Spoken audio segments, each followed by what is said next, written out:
আমাদের জান্নাতের সংখ্যা হচ্ছে 8টা এবং পরমাণুও চায় তার বাইরের শক্তি স্তরে 8টা ইলেকট্রন থাকুক। আচ্ছা, একটা পরমাণুর বাইরের শক্তি স্তরে 8টা ইলেকট্রন থাকলে তারা স্থিতিশীলতা অর্জন করে। কখনো কি ভেবে দেখছো যে 8টাই কেন? সেটা তো হতে পারতো 10টা, হতে পারতো 9টা, হতে পারতো 11টা, 8টাই কেন?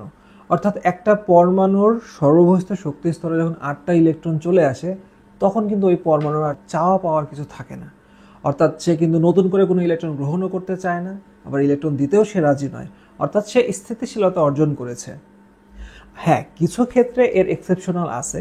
কিছু ক্ষেত্রে অষ্টক সম্প্রসারণ হয়, 8-এর থেকে বেশি চলে আসে, কিছু ক্ষেত্রে 8-এর থেকে কম হয়, বাট অধিকাংশ ক্ষেত্রেই তারা 8টা ইলেকট্রন ধারণ করতে পছন্দ করে এবং 8টা ইলেকট্রন ধারণ করলে তারা স্থিতিশীল হয়ে যায়। অর্থাৎ তারা আর কোনো চাওয়া পাওয়ার কিছু থাকে না।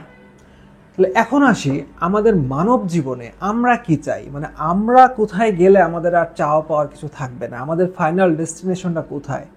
আমাদের ফাইনাল ডেস্টিনেশন হচ্ছে জান্নাত, তাই না? তো জান্নাতে যাওয়ার পরেই একমাত্র মানব জাতির কিছু চাওয়ার থাকবে না নতুন করে। ঠিক আছে, এখানে একটা জিনিস খেয়াল করে দেখো, আমাদের জান্নাতের সংখ্যা হচ্ছে 8টা এবং পরমাণুও চায় তার বাইরের শক্তি স্তরে 8টা ইলেকট্রন থাকুক।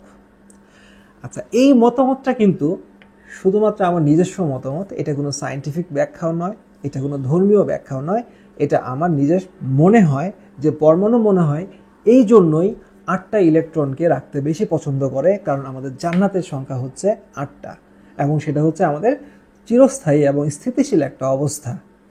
মতামত ভালো লাগলে শেয়ার করতে পারো। বাই।